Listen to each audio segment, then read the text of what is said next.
Olá, sejam todos bem-vindos. O meu nome é Valderez. Eu faço parte da comunidade espírita Caminheiros do Amor, situada na Avenida Arnaldo Magnicaro, 1370, no bairro de Campo Grande, São Paulo, capital. Estamos aqui no estudo do Livro dos Espíritos.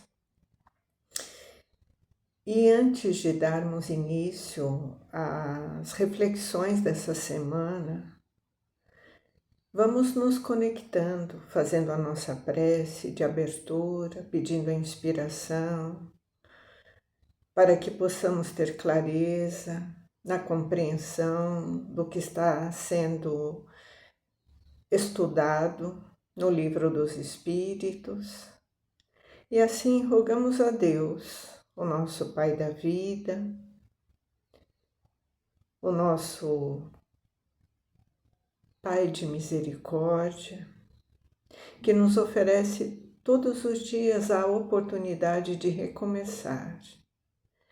É por esse amor, essa centelha divina que emana dentro de nós, é que buscamos, através das reencarnações, esse autoburilamento, esse aperfeiçoamento moral, espiritual, intelectual, para que possamos alcançar a plenitude, que esse é o nosso real objetivo, é que nos impulsiona nos desafios, nas reparações, na nossa construção moral, para aprendermos que o amor, a caridade é que nos sustenta, é que nos dá força e coragem para nos libertarmos dos nossos instintos primitivos, para alcançarmos sentimentos elevados e assim caminharmos para a regeneração. E é com essa alegria, rogando também a Jesus, esse nosso irmão maior, que nos trouxe a cartilha do amor, o Evangelho, que nos direciona, nos impulsiona na nossa caminhada. É nesse sentimento que iremos dar início aos estudos dessa semana.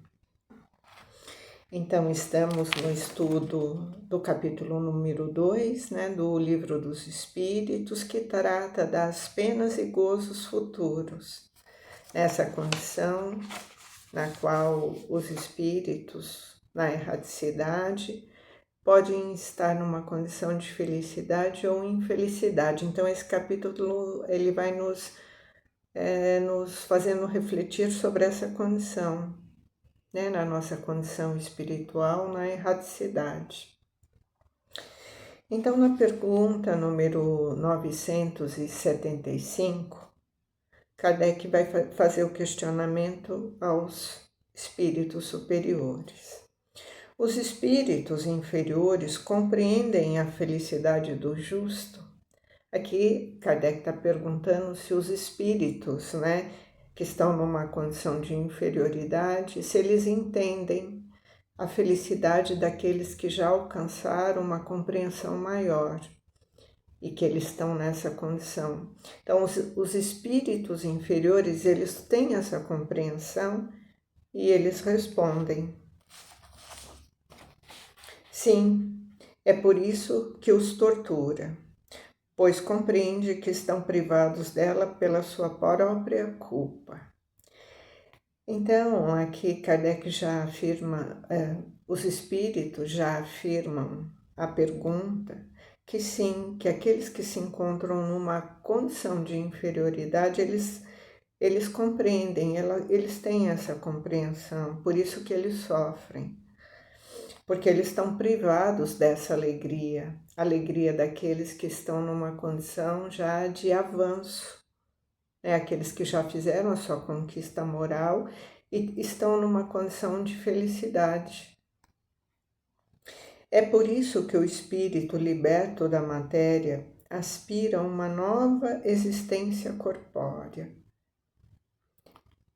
pois poderá abreviar se for bem empregada a duração desse suplício. É então que ele escolhe as provas, que poderão expiar suas culpas.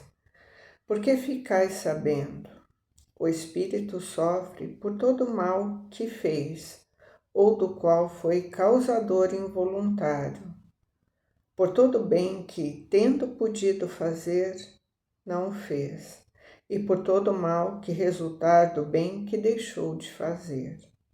O espírito errante não está mais envolvido pelo véu da matéria.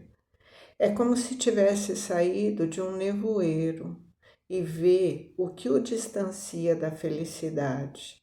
Então sofre mais ainda, porque compreende o quanto é culpado. Para ele não existe mais a ilusão. Vê a realidade das coisas. E aqui tem um grifo de Kardec, né? Um comentário de Kardec para fechar essa questão e depois nós comentarmos. O espírito na erraticidade abrange na sua visão, de um lado, todas as suas existências passadas e do outro, o futuro prometido, compreendendo o que lhe falta para atingi-lo. Como se fosse um viajante que chegou ao cume de uma montanha e vê a rota percorrida e o que falta para chegar ao destino. Então ele faz aqui uma comparação, né, de um viajante que chega no topo de uma montanha e ele consegue visualizar o que ele já percorreu, mas também ainda tem a visão do que falta para chegar a seu destino. Então vamos comentar aqui, porque essa questão ela nos faz refletir sobre muitas coisas, né? Depois nós vamos fazer uma comparação no final, mas vamos então primeiro a essa compreensão do que seria a resposta, né? Dos benfeitores. Então nessa questão está sendo tratado, né, de como os espíritos que ainda sofrem, né, eles enxergam a paz do justo. Então, eles estão numa condição de dificuldade e eles conseguem enxergar que tem alguns que já encontraram uma paz e eles não trazem esse sofrimento.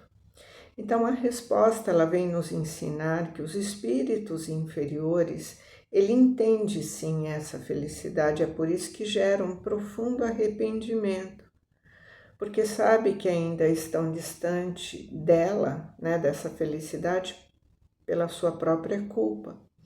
E isso faz com que eles tenham um ímpeto, né, de impulsionar a busca por uma nova reencarnação para reparar os erros.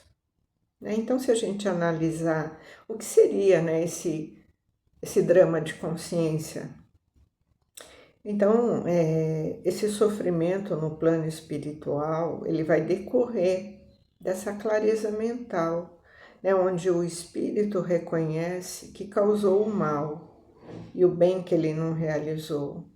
Ele vê a paz dos justos, né, e isso intensifica a sua dor, pois o espírito compreende que está privado dessa felicidade pela sua própria culpa.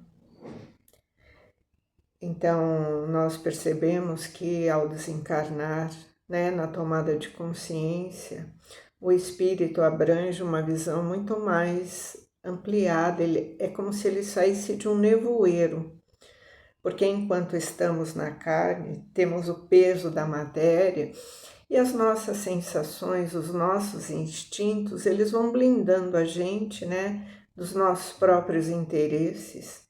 Então, a nossa consciência que fica muito turvada, mas quando alcançamos, né, o plano maior, a consciência, né, despido do nosso corpo material, essa consciência se amplia, então é como se nós saíssemos do entorpecimento do corpo, né, é como se nós saíssemos de um nevoeiro, e a gente começa a enxergar com mais propriedade, sem a ilusão. Então, a gente vê a realidade das coisas. E aí a gente toma a consciência de que, através dos equívocos que nós cometemos, nós vamos trazer para nós a percepção de que poderíamos lá também ser felizes, assim como aqueles que já alcançaram essa condição. E aí, essa condição de amplitude da consciência faz com que ele tenha a noção que está privado dessa felicidade por ele mesmo, né? Aí a gente já não terceiriza mais que a culpa é do outro, né? Como a gente tem costume de fazer enquanto está encarnado, né? Que eu estou assim por causa de fulano, de ciclano, estão travando, né, a minha oportunidade. A gente sempre vai terceirizando. Só que lá no plano maior, nós não podemos mais terceirizar, porque vai ser nós de frente, né, com o nosso eu maior, com essa consciência, e não vai ter como terceirizar, teremos que enfrentar, né, a realidade, e aí vamos partir para a necessidade de reencarnar novamente para termos novas oportunidades. Então essa dor, ela vai servir como uma alavanca para o progresso. É isso que vai impulsionar o espírito a querer progredir, a querer ser feliz. Porque nós estamos fadados a essa felicidade. Está inscritos dentro de nós a lei do amor. E essa lei do amor é que nos impulsiona para essa felicidade, né, espiritual. É através de desenvolver e compartilhar o amor aqui enquanto estamos de passagem por essa existência, nós vamos ampliando as nossas virtudes, os nossos sentimentos, né, para quando alcançarmos o plano maior, nos sentirmos libertos de missão cumprida, né? De que todo o bem que poderíamos ter feito, fizemos, de ter compartilhado com aqueles que nos foi concedido a oportunidade de reparação ou de provar junto para desenvolver novas virtudes, né? Aqueles que conseguiram alcançar todo esse percurso, né, do planejamento reencarnatório, eles terão uma condição de consciência mais plena, de consciência desperta e como objetivo essa felicidade. Então, a reencarnação, ela serve como essa oportunidade. Então, a dor vai nos ofertar essa alavanca para o progresso, gerando o desejo de reencarnar novamente para reparar os erros. A nova vida é vista como uma forma de abreviar esse suplício, né, esse sofrimento moral, através da expiação e do trabalho. Então, muitas pessoas falam assim, eu não pedi para nascer. Não, nós não pedimos, né? Nós imploramos para nascer, para a gente alcançar essa felicidade plena que tanto buscamos, né? Então, a reencarnação, ela é muito solicitada por nós, para que possamos ter a condição de reparar, né? De consertar aquilo que, porventura, deixamos, né, lá para trás, ou deixamos a condição de fazer o bem que poderíamos ter feito, né? Então, também nos traz a reflexão sobre a responsabilidade e escolha. O espírito, ele sofre pelo mal que praticou, né, e pelas omissões, sendo a nova existência fruto da necessidade de expiar essas faltas.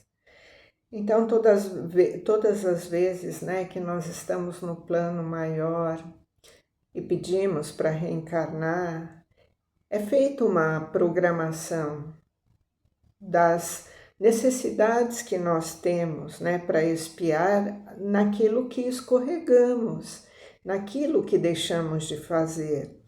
Então, essa necessidade ela está atrelada, né? E assim nós vamos fazendo o planejamento em detrimento das necessidades que temos de expiar as nossas faltas.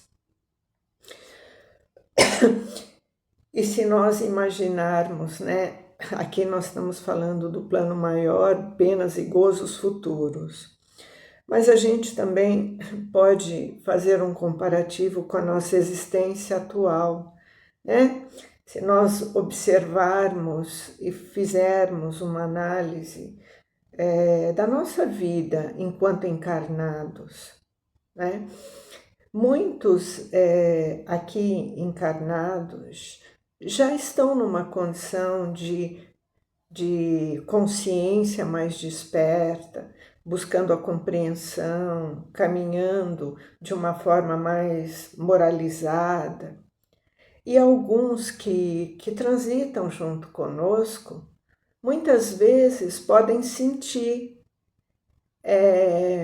vamos dizer assim, né, só para fazer um comparativo, um certo ciúme, né, imaginando por que aquele é tão feliz, né? Ele passa por tantos desafios, ele passa por tantas provações, a vida dele não é um mar de rosa, e ele tá sempre otimista, ele tá sempre de bem com a vida, ele tá sempre agradecido. E eu, por que comigo nada dá certo? Por que eu não tenho esse bom ânimo, né? Então, muitas vezes, aqui, enquanto encarnados, também passamos por essa condição, né? Na condição, às vezes, de estarmos uma compreensão de inferioridade ainda, de não ter alcançado uma condição de mais compreensão, né? Na questão da vida, da gratidão, da moralidade. Será que aqui mesmo encarnados não tem algumas pessoas que sofrem de ver pessoas mais ajustadas? Sim, nós já vivemos isso aqui, né, no nosso planeta de provas e expiações.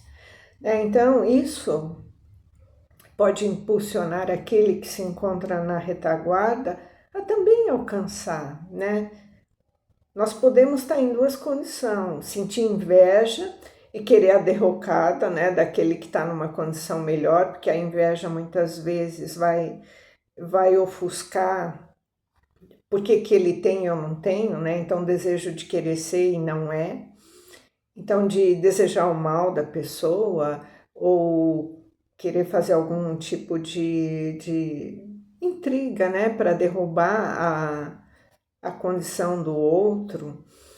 Ou ele pode também ser impulsionado a refletir, né? De ter uma ampliação da consciência e refletir assim, bom, se aquele outro ele vive numa condição de felicidade relativa, né? Porque a nossa felicidade aqui é relativa, mas se ele está sempre otimista, o que será que ele está fazendo, né, para alcançar tudo isso? E aí vem a nossa condição também de ser o exemplo, né? De poder também, através das nossas atitudes, enquanto estamos aqui encarnados, de ser um referencial para outras pessoas que possam desejar mudança, de também desejar essa condição de felicidade relativa enquanto encarnados. Então, a nossa vida futura, ela depende muito desse esforço que nós fazemos enquanto estamos aqui. Porque ao desencarnarmos, nós vamos estar levando também todos os recursos que usamos enquanto estávamos aqui encarnados. Então, quando a gente reflete nas questões do Livro dos Espíritos, nesse tema, né, nesse capítulo que fala da nossa vida futura, a nossa vida futura ela começa agora. Ela começa nesse exato momento, né? Tudo que nós fazemos hoje terá um reflexo no nosso futuro. Então, que nós não deixemos para alcançar a compreensão só no mundo, né? Maior, no mundo espiritual, na nossa verdadeira morada. Que ao chegarmos lá, nós tenhamos bastante recursos, né? Para ter um pouquinho de felicidade lá. Então, que nós possamos construir hoje a nossa felicidade futura. Que assim seja. Graças a Deus, graças a Jesus. Uma excelente semana a todos.